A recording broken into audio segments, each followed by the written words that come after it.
talk much detail about the possibility of them expanding the playoff or coming up with an idea. Well, I talked about it. You guys yelled as I yelled. recall. Well, look, I just think it is a massive change to the way college football will be played, and I ask why.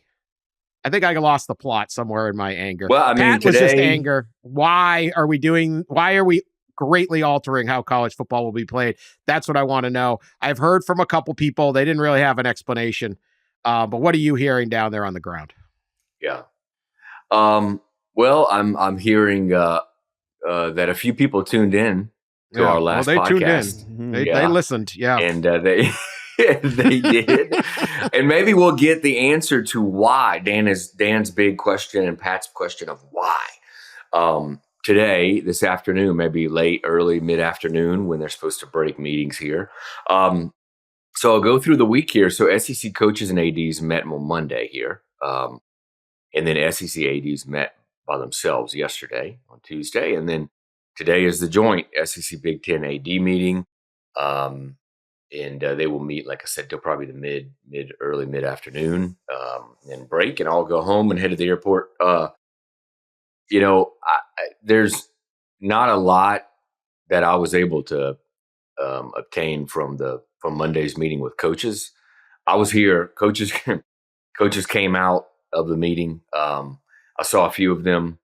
They pretty much got immediately into a line of black SUVs that were awaiting, like the chariots awaiting the king, and they took them all to the airport. But I was able to talk to a few of them briefly outside of the hotel, and it was a positive meeting. It sounds like they spent awful lot of time in Monday's meeting talking about the House case and all the things that we talked about and I reported about 2 weeks ago. Right, the new enforcement arm, the clearinghouse run by Deloitte. All these things that are happening around the House and the revenue sharing. So it was a lot about that. I don't think they talked a whole lot. It doesn't sound like about the postseason and the 9-game stuff. I think that's probably reserved for yesterday with the SEC ADs meeting by themselves, and then today in the joint meeting. So hopefully, Dan, and about we're taping this at 10 a.m. Central. Hopefully around 3 or 4 o'clock Central, maybe we have some answers. I don't expect some big announcement, but we'll see. We'll see what happens. But the one big thing I did learn while here in New Orleans is that many people listened to our last pod. Were they pleased with it? I would describe it as more displeased, but entertained. Shocking. Entertained. Mm-hmm. Yeah, that's how I take it. But nobody really could answer my question. Objectivity. It's apparently a terrible thing in sports. Yeah. Sports fans never like to debate things. Yeah, right. We're not going to go back and relitigate everything. If you want to hear us rant, we did that on Sunday. Yeah. But the stated reason for a need to go back and reopen the playoff stuff was that the landscape changed because of the dissolution of the Pac-12 and the increase of the other conferences, and so it's a different landscape. But that is to me that's a you problem because they did it, and so it's both of those things are true, right? The playoff, probably many would agree, does need to change to align with the landscape, but the landscape was changed by the people who want to now change the playoff. Both those things are definitely true. One thing that has come up here, I'll say, just talking to people in the lobbies and bars and whatever, is that, and I wrote this in that story a little bit. We talked about it briefly, I think, last pod, but ESPN just doesn't seem to be the biggest fan of this. And I just wonder how much influence that they will have. As somebody said here, the people who write your check usually are pretty important, right? So that'll be interesting to watch going forward. Yeah, no, it's a big deal. Yeah. If ESPN wants to sail in and stop the madness, I'm in favor of it. Yep, go for it. Yeah, it's as I argued for a long time, it's like watching a series of dominoes fall and you keep yelling, "Stop the dominoes." Mm-hmm. And, I argued for a long time that we needed a real playoff to create conference stability.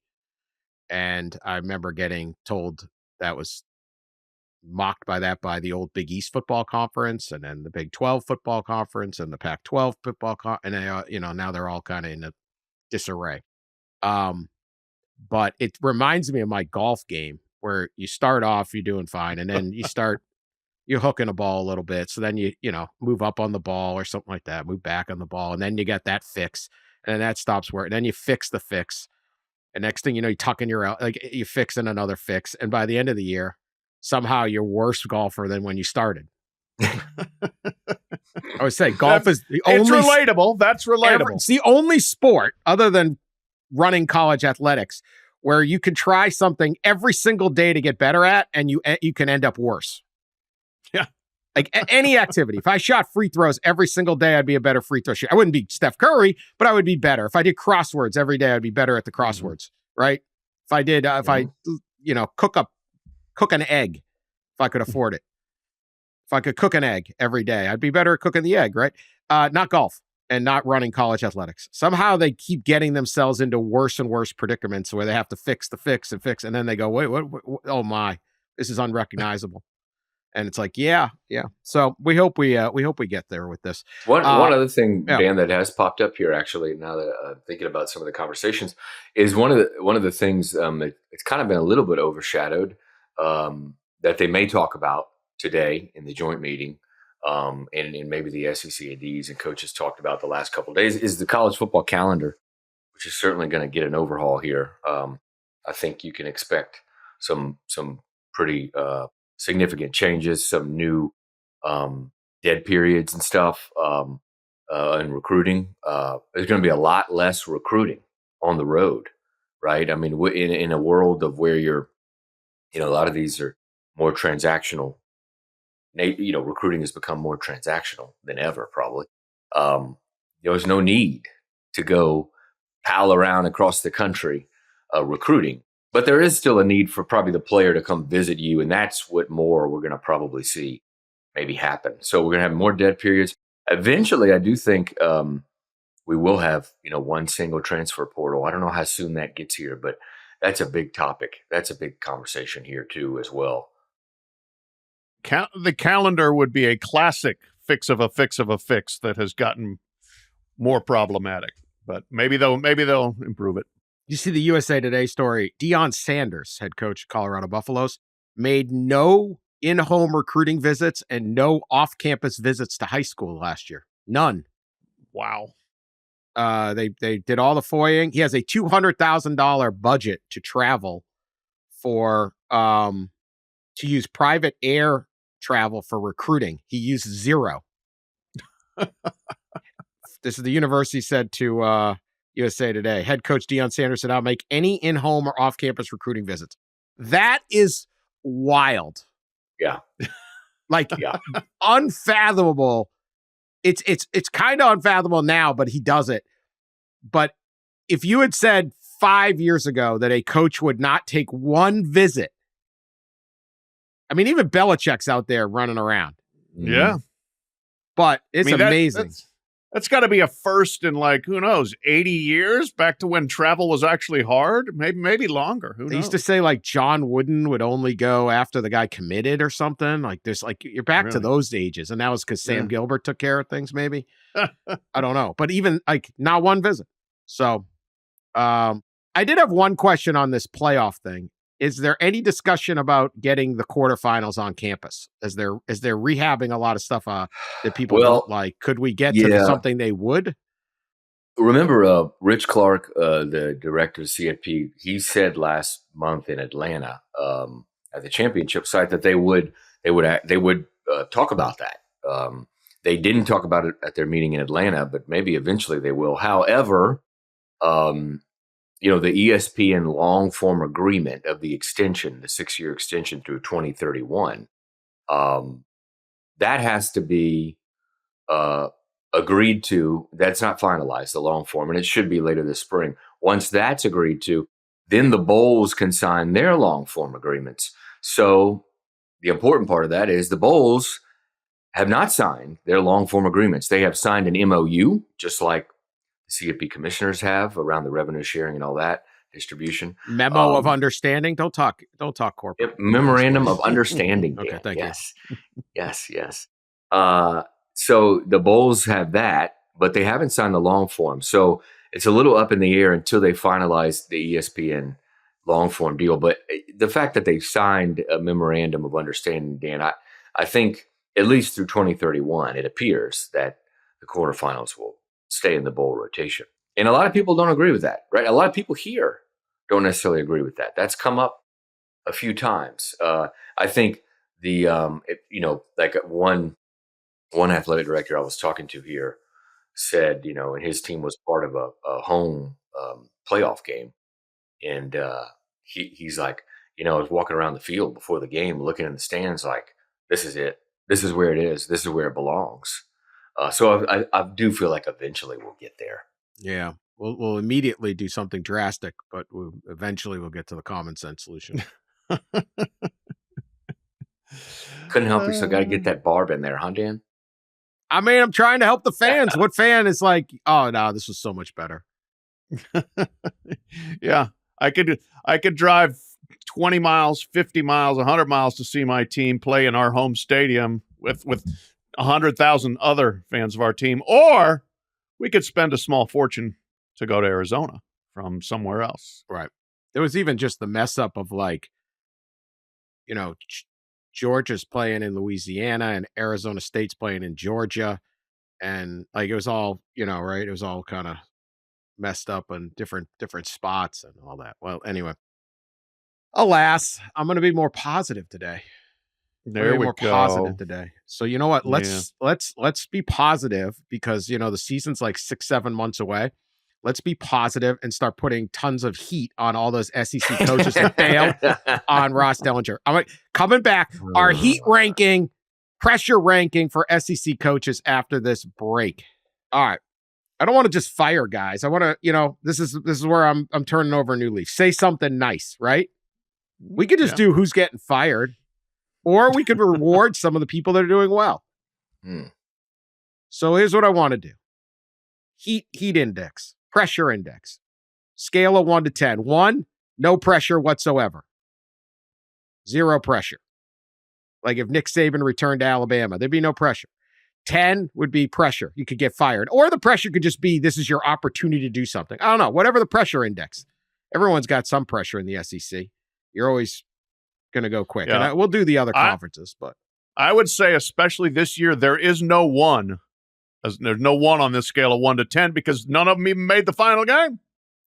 I would say even Kirby. We'll get to Kirby. Yeah. Even Kirby probably is not a 1, but he ain't too high. Would be my opinion. Let's do this. We'll go in alphabetical order of the schools. Okay.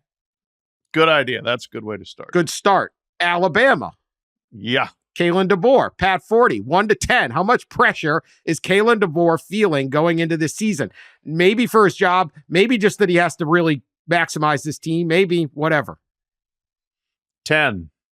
You can't. I don't think you could get higher. I know year 2 is a tough time to judge a coach, but think where he is and think what he inherited.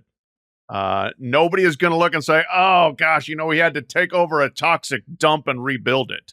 He took over Alabama with Nick Saban's guys. And it wasn't perfect, seamless. There were guys that transferred. Sure. But you go 9-4. That's the worst record since Saban's first season in 2007. I don't know whether you can do 9-4 a second time or even 10-3. And keep that job. I just think that the expectation there is such that we're not a non-factor in college football. We are not a non-playoff team. So you go 2 straight years missing the playoff. I'm not sure that flies. I say 10. What would appease? Obviously national title, but how far is he going to go? Final 4? I think if you're in the playoff, that's a step forward. If you're in the quarterfinal, that's another step forward. Obviously, semifinal, he's fine, I think.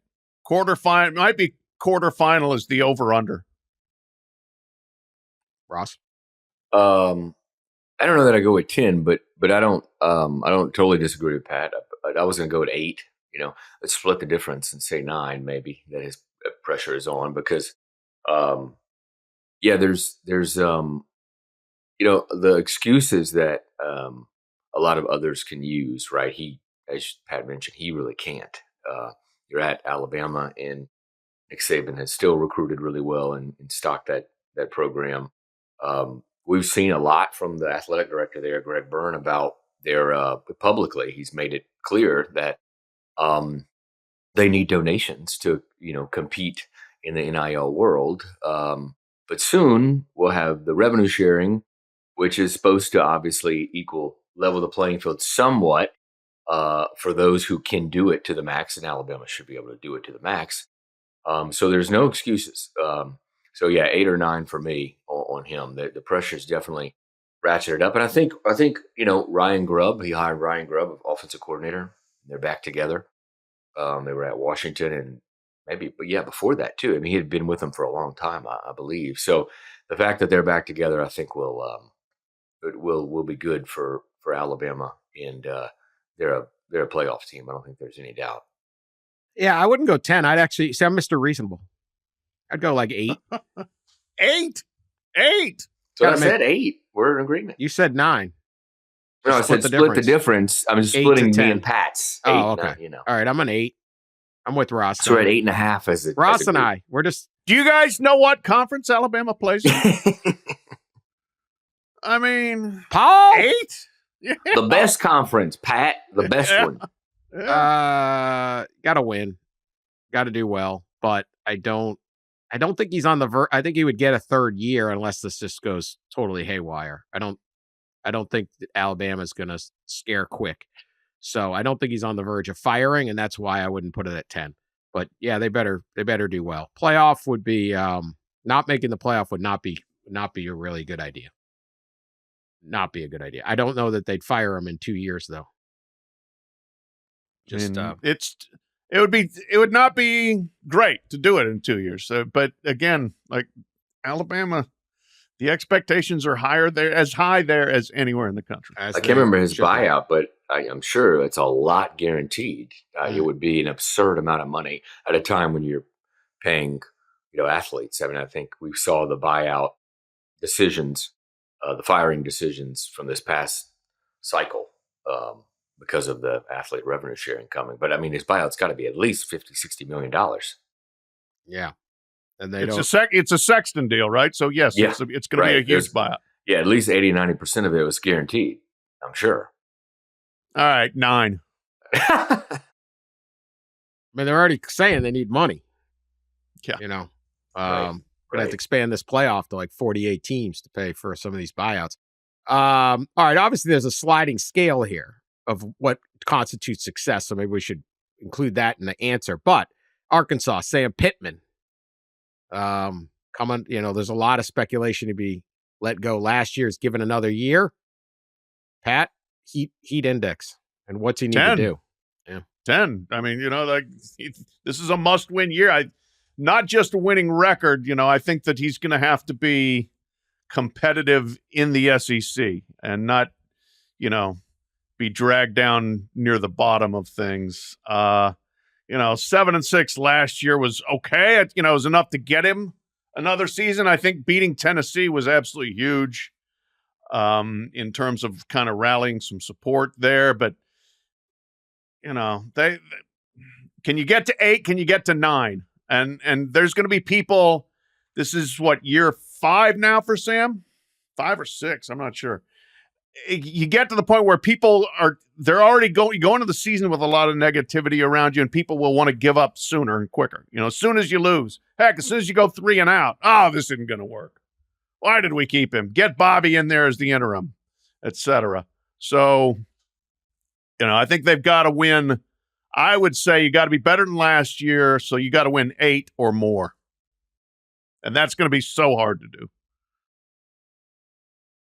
By the way, quickly looked up Kalen DeBoer's contract. 90% guaranteed of a deal that averages a roughly $10.5 to $11 million over 8 years. So Drop that 60 plus, Drop that 60 plus million, Yeah. 60 plus million for a buyout. It's not getting fired. It would just be miserable.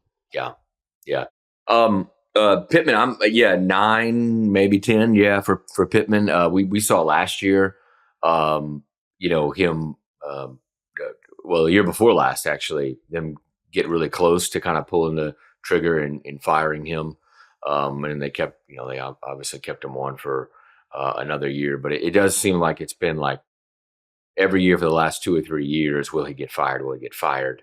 Last year they went 7-6, and year before is when they went down to the 4-8, where there was a big question mark. So yeah, big season here. This does feel like he's one of the coaches that are kind of on the edge of you could see them firing him this coming season. It's so funny to think about. Just 3 years ago too, Sam Pittman had Arkansas at 9 wins in his second season, and most were saying this was, one of the best hires in college football history, right? And 2 years later, he was almost fired, and 2 more years later, he might be.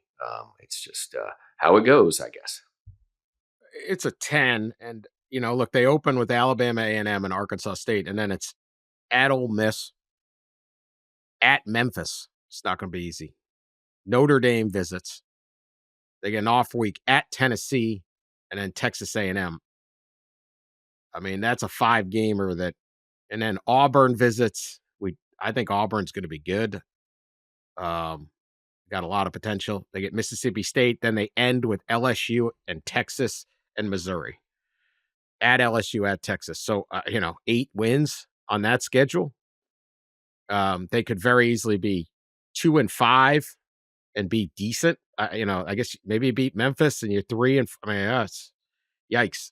So it's tough sledding. Absolute 10 for Sam Pittman with that schedule. Auburn, Hugh Freeze. Hugh Freeze is not it's not gone necessarily how everyone was hoping so far, but I think there's a lot of potential on this team. Pat? 10. Sorry to be one note Charlie here. It's going 10-10-10 so far. Hey, the alphabet just happens to basically align with fire everybody. Yeah, hey, everybody's fired. I just looked it up. Do you want to know who the last Auburn coach was to keep his job after 3 straight losing seasons? Nobody. It's never happened. Boy, you had to go back. Yeah. Wow. So no, so he's got to have a winning season, and perhaps substantially winning season. 6-7, 5-7. That's got to flip to 7-5, 8-4, something like that. So I agree with you, Dan. I mean, I think the potential is there for them to be significantly improved, but we got to see it. If it doesn't happen, he's gone. Yeah, I'm going to put the same as Pittman at 9, but I wouldn't argue with the 10 for this situation. I think when he was hired, there was a sense that they would be able to turn it around quicker than what we've seen. Last year was just miserable, right? I think they lost maybe 3 or 4 games after blowing a second half lead. The defense and the offense obviously had its fair share of struggles and quarterback struggles, and that's kind of been the story. Hugh's first couple years is the quarterback struggles. Now they have Jackson Arnold out of the portal from Oklahoma, and we certainly saw him struggle. Right, he was benched in Norman, so I don't know that he's going to be the answer. But Dan's right in that this team has some of the pieces. I mean, at receiver they have one of the best crops of young receivers in the country. So they just got to get somebody to get him the ball and protect the quarterback. It's a basketball school now. There's no pressure. No pressure anymore. They don't even know football's happening, do they? They even know about that sport? Yeah, it's a 10. And look, they hit the portal. They did really well. And so this is like double edged. There's enough expectation, and then there's the pressure. And I think you probably have people that have put into that collective and are going to want some return on investment here. It's year 3. It's Auburn. Look, they're at Baylor to start the season. Interesting, very interesting game that might dictate a lot. I don't dislike this schedule, though. Baylor, Ball State, South Alabama. They're at Oklahoma, at A&M. They get Georgia at home.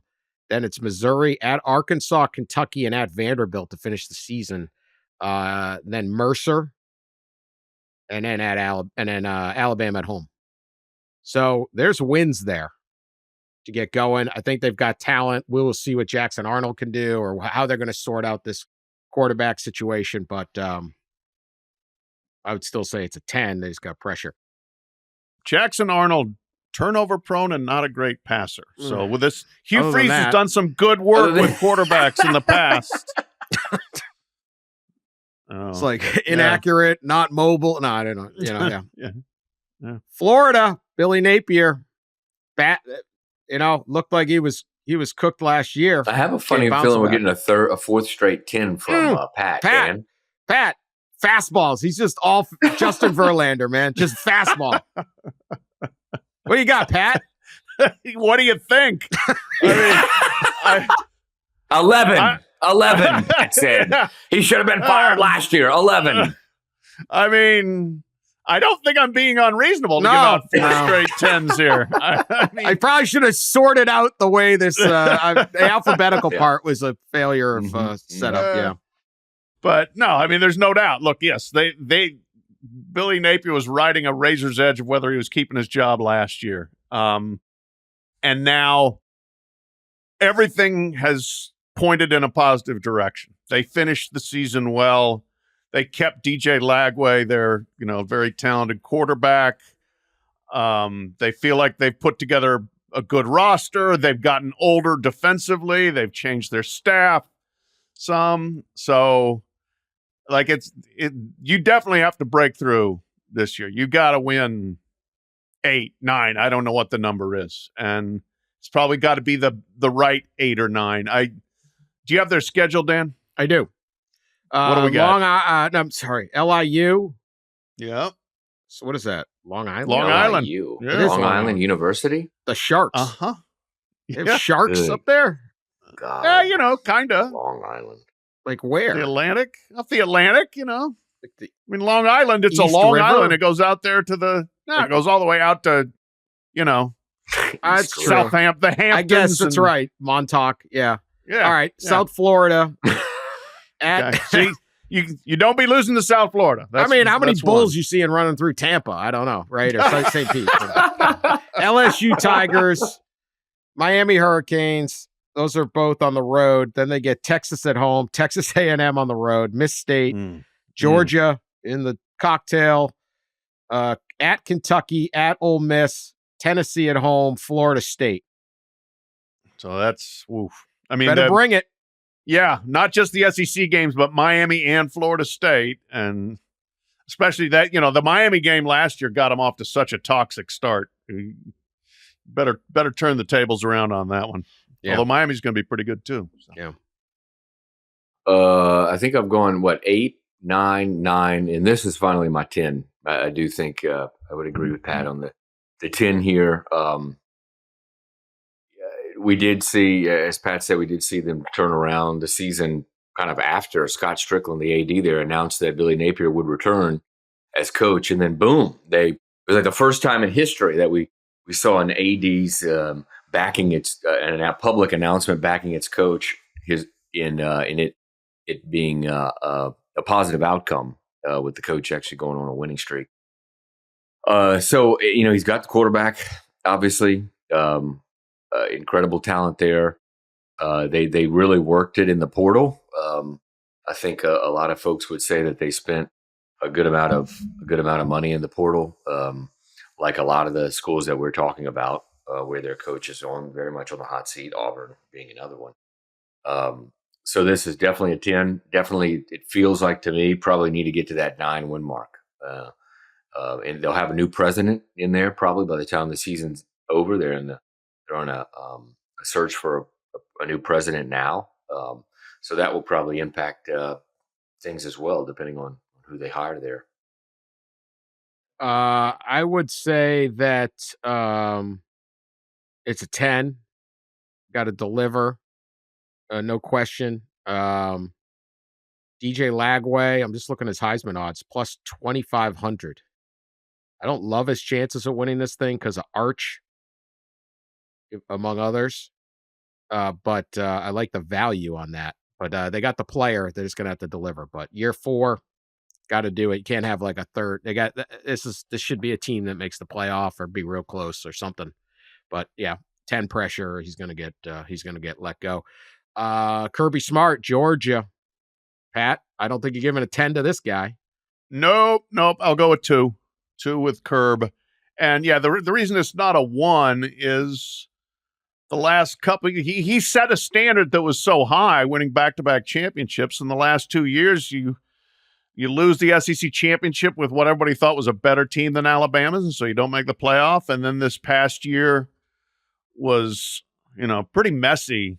And then you get beaten in the playoffs by Notre Dame.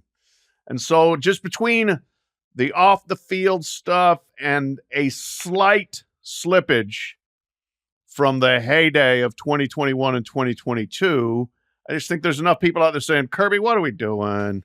That they're not saying Kirby needs to go or anything like that. But I think there's just, you don't want to keep, I guess, sliding back from your high point, even though the high point was ridiculously high. Yeah, I'd agree. I was thinking 2 or 3, something like that. Is probably the pressure ranking there. It's funny, we're talking about Alabama and Georgia having kind of slipped a little bit. And I don't think it's coincidental that the 2 programs have maybe taken a step backward a little bit in the NIL era. We talk about a lot how this kind of levels the playing field for the top 30 or 40 programs in the country. And I think that Alabama and Georgia probably would have been happy with how things were on the last landscape pre-NIL, because we've seen that it just kind of levels the things around them. And I think that's what we're looking at. And you kind of got to wonder if the Alabama and the Georgia, and even although they just won the national championship, the Ohio States of the world, will we ever see them get back, or any program for that matter, get back to a dominant run like we saw Alabama go on? And really, when it was Alabama, Georgia back and forth, will we ever see that again in this new world that we're going into? I think a good discussion we can do another day is, could you get an undefeated champ again? Is Michigan the last undefeated champ we'll ever have? Because as good as Ohio State's roster was, they lost 2 games. Yep. Great team, deserved national champ, but they had 2 losses. I don't know if we're ever going to see these teams that just roll like that. I'd give it a 2. 2's fine. He's fine. He's safe. He's good. But there's always pressure. Next up, Kentucky, Mark Stoops. This is year, let's see, 3, 4, 5, 6, 7, 8, 9, 10, 11, 12. This is 13th season. There was the dalliance with A&M. Amazingly, with Mark Stoops, he's had one winning season in SEC play. He has had 1 10-win season, 1 8-win season, everything 4 7-win seasons, and he's lasted this long. He should send a thank you note to John Calipari. Somehow they turned on Calipari. I'll tell you. Well, he's up to 30. St. Peter's, Oakland. There's reasons. At least I'll give him that. He won the Gator Bowl, the Belk Bowl. He won the. No, I get it. It's Kentucky football, but he signed through 2030. But coming off a 4-8 season, 1-7. That 1 win over Ole Miss, just baffling. They're lucky to have gotten to 4. Pressure, Pat. You're a Commonwealth taxpayer. Yeah. It's tough to really put a number on this. I will say 7, maybe 8, but because here, you pointed it out, the dynamic, the difference in expectation between basketball and football is pronounced, as it should be. Yeah, absolutely. And he has He's the longest tenured and winningest coach in Kentucky football history. Done very good work in general, but the declining returns are not good. The salary is really high. The dalliance with A&M after the 23 season, followed by a terrible 24 season, is kind of a bad dynamic there. Getting housed by Louisville last year doesn't help, because that has been one thing, Dan, you pointed out. His conference record hadn't been that good, but he's done well in the non-conference because they play 3 bums and then they beat Louisville. So you better keep beating the bums in Louisville, and that changed a little bit last year. So, I think there's just real questions of how much he wants to be there. A little bit like the Cal situation, where it's like, okay, are we about done here? It's a long time as a coach. Yeah, there is a long time at an SEC, at any probably college football program, but certainly one in the SEC. That is a long time. And I don't even think this is close, but he's the longest tenured coach in the league, right? By far, 13 years, 13 seasons. It's pretty remarkable. I don't even know who the next closest would be. Kirby, I guess. Maybe. 8, maybe. Yeah. So yeah, it's pretty remarkable that he's done that, as y'all have mentioned, despite a 28-62 record in the league. It's incredible. An average of going 3-6 basically in the league every year. But that speaks a lot to Kentucky football and the expectations or lack thereof them there. I would say 6 or 7. That's what I was kind of going with. So I kind of agree with Pat there with the 7. But there's been buzz for, I don't know, probably 3 years, maybe 4 years that like the marriage there is one that might not end in some big firing, but maybe in like a step down or retirement, whatever. I mean, it's just kind of been buzz around that for a few years. It obviously hasn't happened yet, but you wonder if that does happen, if they have another kind of 5-6 win year.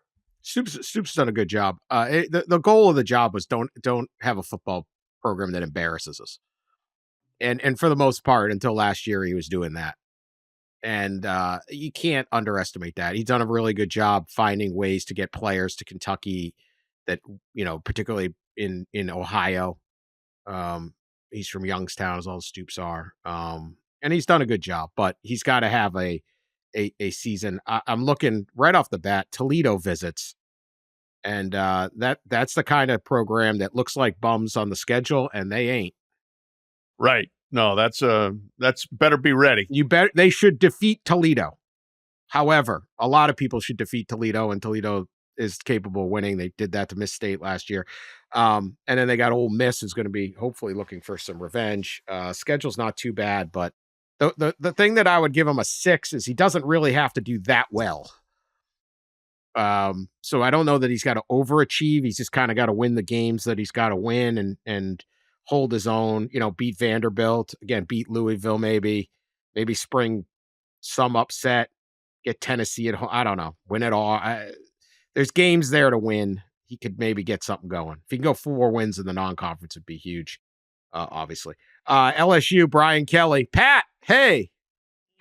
Well, I mean, this is an interesting one. I'm going to go 8. Maybe more, but I'll start with 8. Restraint on Pat. Okay.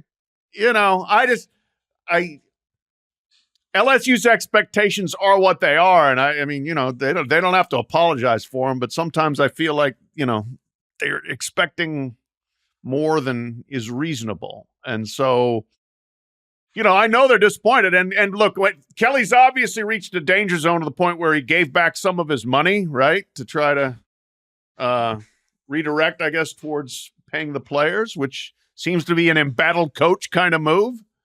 So, they're not thrilled with him. They haven't been terrible, but they've lost enough games that people are ticked off. And they've just, for some reason, defensively, they really have not been able to get back to being anything close to like good LSU teams on that side. Nussmeier, I think, gives them a chance to be, again, very explosive offensively and maybe move up the pecking order a little bit, be a playoff team. They did really well in the portal, so I give him a chance, but I think he needs to deliver on it this year. If they don't make the playoff, could be trouble. Once again, you're dealing with a coach with a pretty significant buyout, right?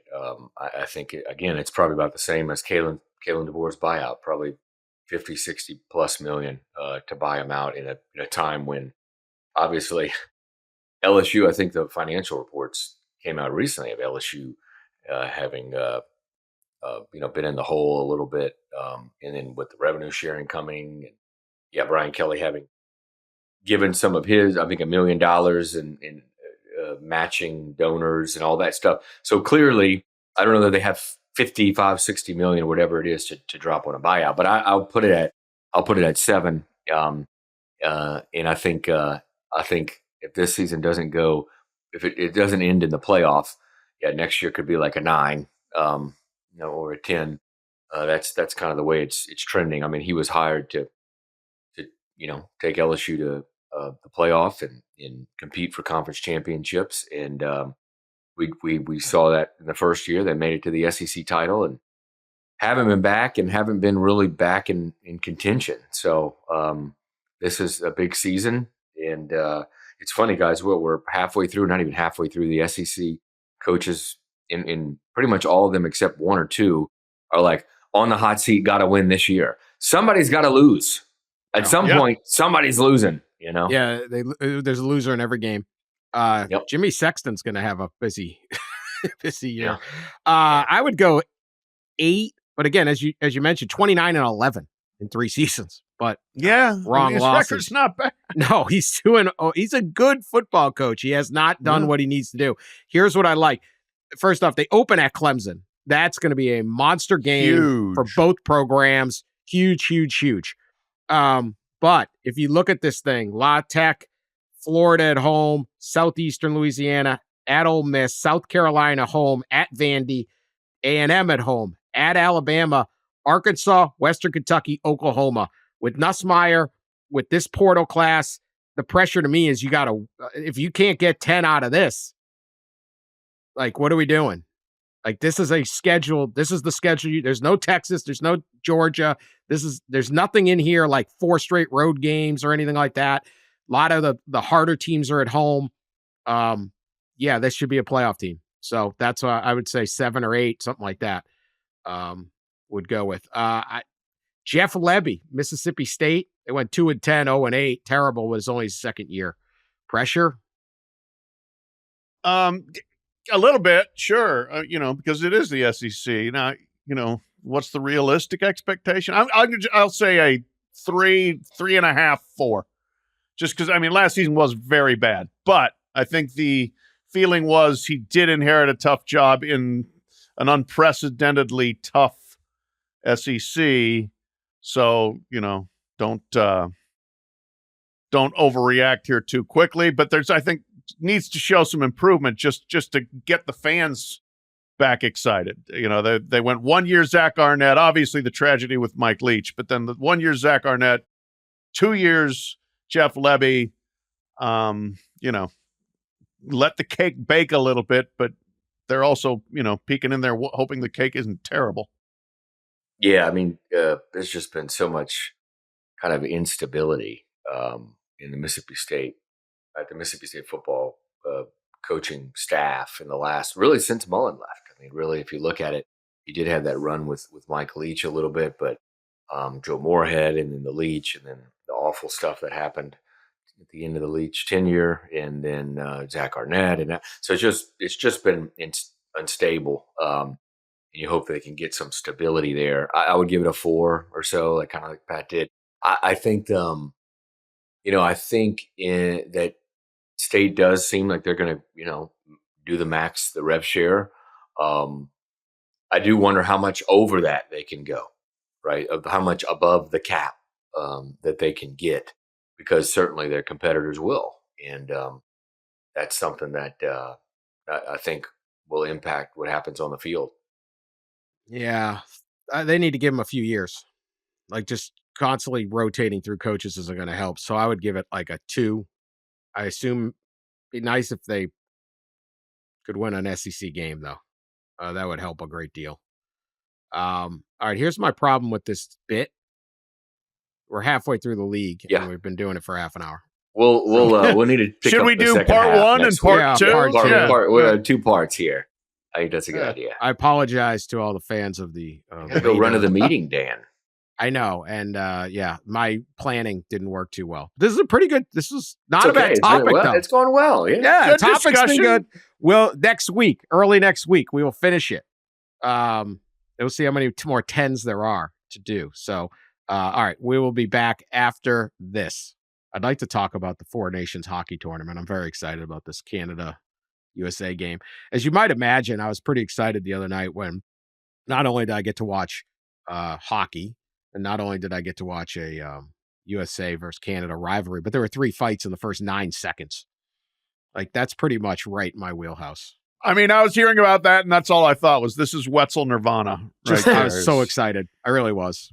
Yeah. Yeah. It wasn't power slap. That's about the only thing that would excite me more.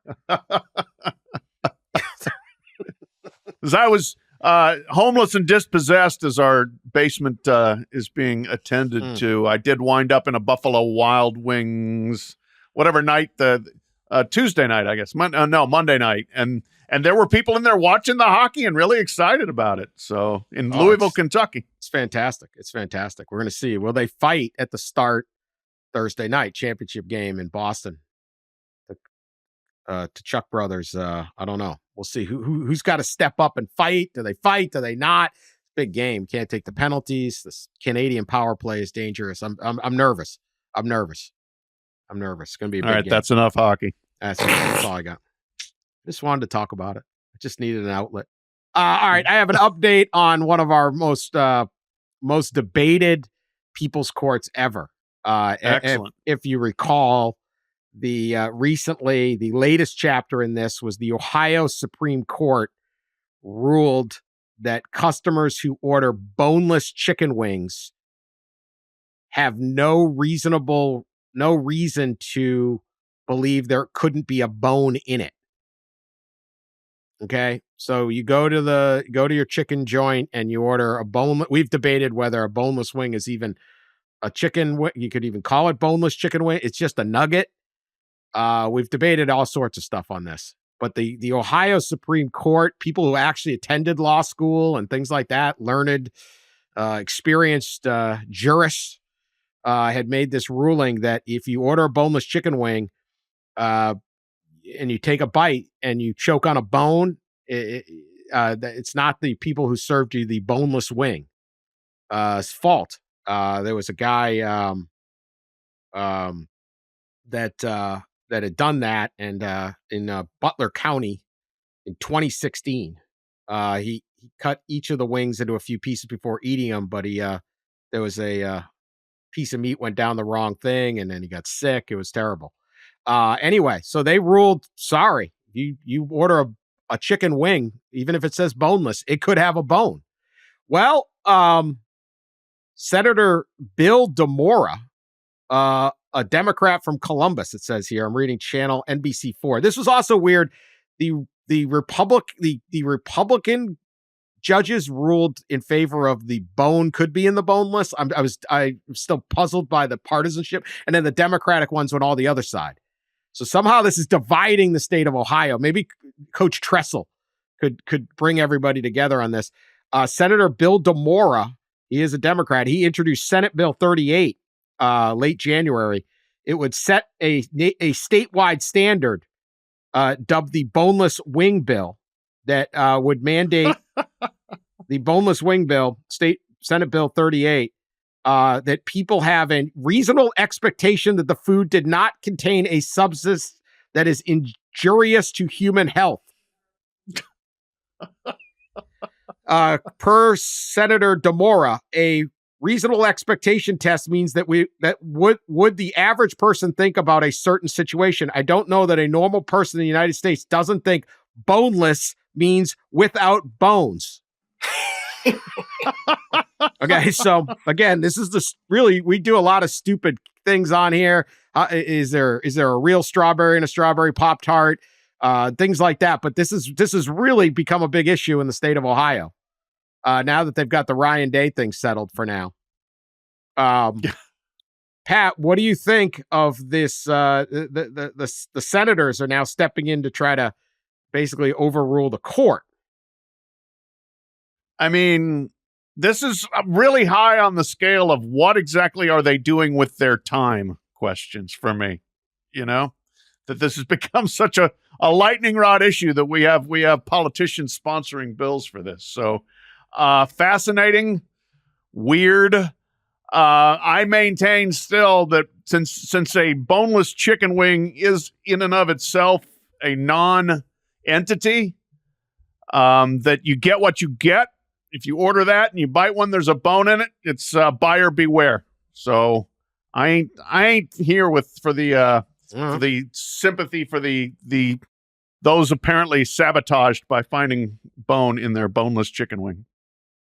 My initial reaction was similar to Pat. What in the hell are y'all doing with your time? There's got to be more important things to do. Are there? Yeah, Dan. I think there are. Have you read the paper lately? Seen the headlines? It's hitting the fan across the country, Dan, across the world. Planes are turning upside down. I don't know that Senator DeMora is going to solve that problem. I don't know. Offense, Senator DeMora. I don't know who you are. If Tressel can't solve it, no one can in Ohio. Yeah, but he is gonna solve this bone problem, right? The chicken bone problem. It does seem like a great Tressel issue. Have some blandly rational take on this. Let me just get back to this guy who had the original complaint. Okay. I think his name was Birkmeyer. Okay. Birkmeyer goes to the chicken joint and he gets a boneless wing and he cuts it up and he eats it. And the thing goes down the wrong pipe, he says. And then in the following days, according to NBC4, he experienced a fever, was unable to keep food down. He went to the emergency room where a doctor discovered a 5-centimeter chicken bone lodged in his esophagus. After multiple surgeries, weeks in the hospital, and the prolonged use of an oxygen tank, Birkmeyer was left with lasting heart and lung damage and a partially paralyzed diaphragm. God. According to court. Yeah. It's not a big deal. Not a big deal. In 2017, Birkmeyer sued the rest. I can't believe this is going on 8 years. Yeah. That was my other point I was going to make. When you first brought up 2016, it's like, what are we doing here? Can we move on? Poor guy. No, justice. The wheels of justice are slow, Pat. This poor dude's esophagus is been through the ringer. It's been terrible. Anyway, yeah. I agree with the senator. I just don't. I'm not big on suing everybody, but as he pointed out, DeMora said the justice's ruling made Ohio the laughingstock of the nation. Shortly after the court's decision, the ruling drew national headlines and online criticism. No mention of our show. With look who gets the pub. With late show host Stephen Colbert calling the ruling. What does Colbert got that we don't have other than a national television show? If the bill is signed into law, it would not undo the Supreme Court's decision, but it would rather set a new precedent going forward. So I guess it wouldn't reverse it. I don't. If it says boneless, there shouldn't be a bone. I mean, again, look, no, don't trust the boneless chicken wing. For one thing, there's no such thing. I'll give you that. So if they're going to give you pressed meat and try to tell you it's a wing, then people beware. just house those things. It's like they call them popcorn. It's like you just throw them in there, right? Yeah. See, I'm shocked this guy allegedly cut them up. Cut them into pieces. The justices argued in their ruling. The majority opinion stated it's common sense the label was merely a description of the cooking style, not a guarantee of no bones. The justices argued since bones are natural to chicken, such as pieces of shell are natural to oysters, Birkmeyer could have reasonably expected and guarded against the bone. I'm on the side of the if it says boneless, it's boneless. I'm on the side of big chicken here. Yeah, you are. Corporate apologist for big chicken. It's a nugget anyway. All right. It is. All right. That's our show. Appreciate everyone listening. We will be back with the rest of the Heat rankings. And we'll do it Big Ten after that. And all the other 2-bid conferences. Maybe. 1 bid, 2 bid, whatever bid. We'll see, Dan. We'll see. We'll see. Unlike the SEC and the Big Ten, we don't intend to trample on everyone else. On Have our a show. good weekend. Go USA. Talk to you later.